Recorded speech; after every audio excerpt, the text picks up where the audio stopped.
ಪ್ರೀತಮ್ ಇವತ್ತು ಎಷ್ಟಾಗುತ್ತೋ ಅಷ್ಟು ಅಮೋಘಂಗೆ ಅವಮಾನ ಮಾಡಲೇಬೇಕು ಅಂತ ಡಿಸೈಡ್ ಮಾಡ್ಕೊಂಡಿರೋ ಹಾಗೆ ಆಡ್ತಿದ್ದ. ಅದಕ್ಕೆ ಅವನು ಎಲ್ಲರ ಮುಂದೆ ಒಂದೊಂದೇ ವಿಷಯ ಕೆದಕಿ ಅಮೋಘಂಗೆ ಕಾಟ ಕೊಡ್ತಾ ಇದ್ದ. ಪ್ರೀತಮ್ ವ್ಯಂಗ್ಯವಾಗಿ, ಏ ಬ್ರದರ್, ನಾನಂತೂ ಇವತ್ತು ಇಲ್ಲಿರೋರು ಎಲ್ರಿಗೂ ಪೇ ಮಾಡ್ತಾ ಇದ್ದೀನಿ, ಆದರೆ ನಿನ್ನ ಬಿಲ್ ಪೇ ಮಾಡೋಕ್ಕೆ ನಂಗೆ ಯಾಕೋ ಮನಸ್ಸೇ ಇಲ್ಲ. ಸೊ ಅದೊಂದನ್ನು ನೀನೇ ಮಾಡ್ಬಿಡು ಆಯ್ತಾ. ಅಯ್ಯೋ, ನಾನು ಕೇಳೋಕ್ಕೆ ಮರ್ತೋದೆ ನೋಡು, ನಿನ್ನ ಹತ್ರ ಬಿಲ್ ಪೇ ಮಾಡೋಕ್ಕೆ ದುಡ್ಡಿದೆ ತಾನೆ. ನಾನು ಯಾಕೆ ಕೇಳ್ತಾ ಇದ್ದೀನಿ ಅಂದರೆ, ನಿನ್ನ ಹತ್ರ ಮೊದಲೇ ಕೆಲಸ ಏನೂ ಇರಲಿಲ್ಲ. ಪಾಪ ನಿನ್ನ ಪಾಕೆಟ್ ಮನಿನೂ ನಿನ್ನ ಹೆಂಡ್ತಿನೇ ಕೊಡ್ತಾ ಇದ್ಲು. ಈಗಲಾದರೂ ನೀನು ದುಡಿತಾ ಇದ್ದ ಅಥವಾ ಈಗಲೂ ಅವಳೇ ಕೊಡ್ತಾಳ ಅಂತ ಕೇಳ್ದ. ಪ್ರೀತಮ್ ಅಮೋಘಂಗೆ ಎಷ್ಟೇ ಅವಮಾನ ಮಾಡಕ್ಕೆ ಟ್ರೈ ಮಾಡಿದ್ರು ಅವನು ಮಾತ್ರ ಅದ್ಯಾವುದನ್ನು ಮನ್ಸಿಗೆ ಹಚ್ಕೊಳ್ಳದೆ ಸುಮ್ಮನೆ ಕೂತಿದ್ದ. ಮೇಘ ಕಡೆ ಟರ್ನ್ ಆದ ಪ್ರೀತಮ್, ಮಿಸ್ ಯಜುರ್ವೇದಿ, ನೀವಾಗಲೇ ಡ್ರೀಮ್ ಲವರ್ ನೆಕ್ಲೆಸ್ ಬೇಕು ಅಂತ ಹೇಳಿದ್ರಲ್ಲ, ಡೋಂಟ್ ವರಿ, ಅದನ್ನ ತಂದು ಕೊಡೋ ರೆಸ್ಪಾನ್ಸಿಬಿಲಿಟಿ ಇಟ್ಸ್ ಮೈನ್. ನನ್ನ ಹತ್ರ ತುಂಬಾ ಕಾಂಟ್ಯಾಕ್ಟ್ಸ್ ಇವೆ, ನಾನು ನಿಮಗೆ ಅದನ್ನ ಗಿಫ್ಟ್ ಮಾಡ್ತೀನಿ ಅಂತ ಕೂಗ್ದ. ಪ್ರೀತಮ್ ಇಷ್ಟು ದೊಡ್ಡ ಆಫರ್ ಮಾಡಿದ್ರು ಮೇಘ ಮಾತ್ರ ಅದರಿಂದ ಏನು ಇಂಪ್ರೆಸ್ ಆದಂಗೆ ಕಾಣಿಸ್ಲಿಲ್ಲ. ಅವಳೀಗ್ಲೂ ಅದೇ ಕೋಲ್ಡ್ ಲುಕ್ ಅಲ್ಲಿ ಥ್ಯಾಂಕ್ ಯು ಮಿಸ್ಟರ್ ಚಕ್ರವರ್ತಿ ಅಂತ ಹೇಳಿದ್ಲು. ಅಷ್ಟರಲ್ಲಿ ಪ್ರೀತಮ್ ಇದ್ದ ಕಡೆ ಒಬ್ಬ ವೇಟರ್ ಬಂದು ಅವನ ಕೈಗೆ ಗೋಲ್ಡ್ ಕಾರ್ಡ್ ಕೊಡ್ತಾ, I am extremely sorry sir, ಆದರೆ ಈ ಕಾರ್ಡಲ್ಲಿರೋ ಲಿಮಿಟ್ ಇವತ್ತಿನ ಬಿಲ್ ಪೇ ಮಾಡೋದಕ್ಕೆ ಸಾಕಾಗಲ್ಲ ಅಂತ ಹೇಳ್ದ. ನಿನಗೇನು ತಲೆಗಿಲ್ಲ ಕೆಟ್ಟಿದ್ಯಾ? ನಂದು ಗೋಲ್ಡ್ ಕಾರ್ಡ್, ಇದ್ರ ಲಿಮಿಟ್ ಎಷ್ಟು ಗೊತ್ತಾ? 10 ಲಕ್ಷ ರೂಪಾಯಿ. ಇದು ಇವತ್ತಿನ ಡಿನ್ನರ್ಗೆ ಸಾಕಾಗಲ್ವಾ ಅಂತ ಕಿರಿಚ್ತಾ.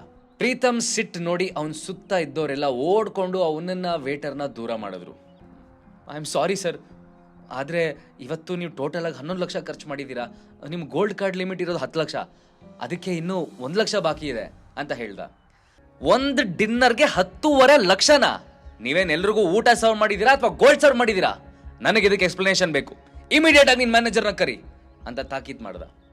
ಅಷ್ಟರಲ್ಲಿ ಮ್ಯಾನೇಜರ್ ಬರ್ತಾ ಇರೋದನ್ನ ನೋಡಿದ ಪ್ರೀತಮ್ ಅಲ್ಲಿಂದ ಕಿರಿಚ್ತಾ, ಕಳ್ರು ನೀವೆಲ್ಲ, ಶ್ರೀಮಂತರು ಕಂಡಿದ್ದೆ ಮನಸ್ಸಿಗೆ ಬಂದ ಹಾಗೆ ಬಿಲ್ ಮಾಡ್ತೀರಾ. ನನ್ನ ಫ್ರೆಂಡ್ ಬೆಂಗಳೂರಲ್ಲಿ ದೊಡ್ಡ ಲಾಯರು, ನೋಡ್ತಾ ಇರಿ, ಅವನ ಹತ್ರ ಹೇಳಿ ನಿಮ್ಮೆಲ್ಲರ ಮೇಲೆ ಕೇಸ್ ಆಗ್ಬಿಡ್ತೀನಿ ಅಂತಂದ. ಪ್ರೀತಮ್ ಮಾತು ಕೇಳಿ ಮ್ಯಾನೇಜರ್ಗೆ ನಗು ಬಂದ್ರು. ಅದನ್ನ ತಡ್ಕೊಂಡು ಕೂಲ್ ಆಗಿ, ಮಿಸ್ಟರ್ ಚಕ್ರವರ್ತಿ, ಇದರಲ್ಲಿ ನಾವೇನು ತಪ್ಪು ಮಾಡಿಲ್ಲ, ನೀವೇ ಎಲ್ಲ ಟೇಬಲ್ಗೂ ಕಾಸ್ಟ್ಲಿ ವೈನ್ ಸರ್ವ್ ಮಾಡಕ್ಕೆ ಹೇಳಿದ್ರಿ, ಅದಕ್ಕೆ ನಾವೆಲ್ಲರಿಗೂ ಸರ್ವ್ ಮಾಡಿದ್ದು.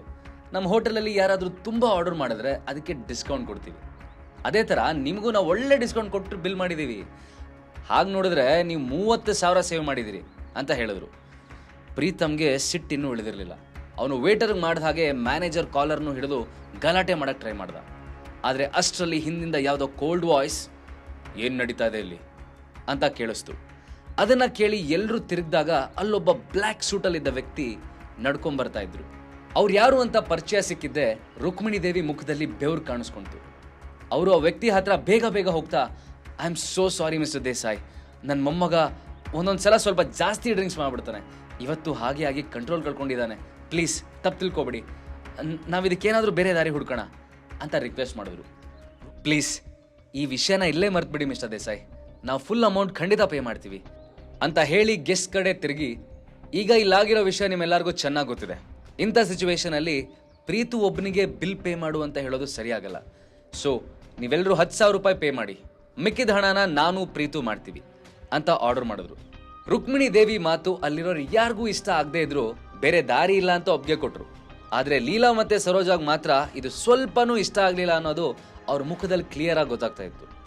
ಅವರಿಬ್ರು ಇಲ್ಲಿ ತನಕ ಆ ವೈನನ್ನ ಒಂದು ಸಿಪ್ ಕೂಡ ಕುಡ್ದಿರ್ಲಿಲ್ಲ. ಅಂಥದ್ರಲ್ಲಿ ಜಸ್ಟ್ ಒಂದು ಡಿನ್ನರ್ಗೆ 10,000 ರೂಪಾಯಿ ಪೇ ಮಾಡೋದು ಅವ್ರಿಗೆ ಸರಿ ಅನ್ನಿಸ್ಲಿಲ್ಲ.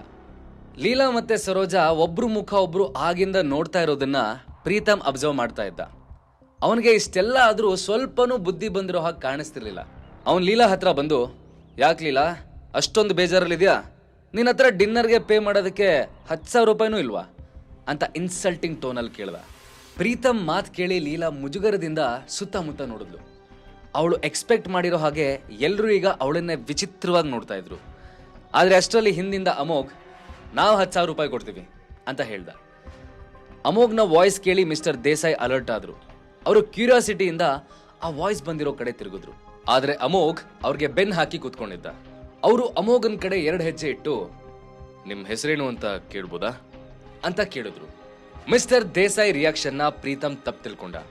ಅವರು ಯಾವುದೋ ವಿಷಯಕ್ಕೆ ಅಮೋಘನ್ ಮೇಲೆ ಸಿಟ್ಟಾಗಿದ್ದಾರೆ ಅನ್ಕೊಂಡು, ನೋ ಮಿಸ್ಟರ್ ದೇಸಾಯಿ, ಅವನ ಮಾತನ್ನ ಮಾತ್ರ ನೀವು ಸೀರಿಯಸ್ ಆಗಿ ತಗೋಬೇಡಿ, ಅವನು ನಮ್ಮ ಫ್ಯಾಮಿಲಿ ಮೆಂಬರೇ ಅಲ್ಲ, ಸುಮ್ಮನೆ ಡಿನ್ನರ್ಗೆ ಬಂದಿದ್ದಾನಷ್ಟೇ ಅಂತ ತನ್ನನ್ನು ಸೇವ್ ಮಾಡ್ಕೊಳಕ್ ಟ್ರೈ ಮಾಡ್ದ.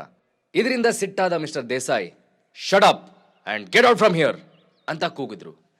ಅಷ್ಟರಲ್ಲಿ ನಿಧಾನಕ್ಕೆ ದೇಸಾಯಿ ಕಡೆ ತಿರುಗಿದ ಅಮೋಘ್ ಸ್ಮೈಲ್ ಮಾಡ್ತಾ ಲಾಂಗ್ ಟೈಮ್ ನೋಸಿ ಅಂತ ಹೇಳ್ದ. ಎದುರಿಗೆ ನಿಂತಿರೋದು ನಿಜವಾಗ್ಲೂ ಅಮೋಘ್ ಅಂತ ಗೊತ್ತಾಗಿದ್ದೆ ದೇಸಾಯಿ ಮುಖದಲ್ಲಿ ಖುಷಿ ಕಾಣಿಸ್ಕೊತು. ಲಾಸ್ಟ್ 2 ವರ್ಷದಿಂದ ಅವರು ಅಮೋಘ್ಗೋಸ್ಕರ ಎಲ್ಲೆಲ್ಲಿ ಹುಡುಕಿದಾರೋ ಲೆಕ್ಕನೇ ಇಲ್ಲ. ಅಷ್ಟು ದಿನ ಸಿಗದೆ ಇದ್ದವನು ಇವತ್ತು ತಂದೆ ಹೋಟೆಲಲ್ಲಿ ಈ ರೀತಿಯಾಗಿ ಸಿಗ್ತಾನೆ ಅಂತ ಅವ್ರು ಎಕ್ಸ್ಪೆಕ್ಟೇ ಮಾಡಿರಲಿಲ್ಲ. ಅವರು ತಾನೆಲ್ಲಿದ್ದೀನಿ ಅನ್ನೋದನ್ನ ಮರ್ತು ಓಡ್ ಬಂದು ಅಮೋಘನ ಹಗ್ ಮಾಡಿದ್ರು. ಅವರು ಖುಷಿಯಾಗಿ ಓ ಮೈ ಗಾಡ್ ಬಾಸ್, ನಾನೀಗ ನೋಡ್ತಿರೋದು ನಿಜನಾ?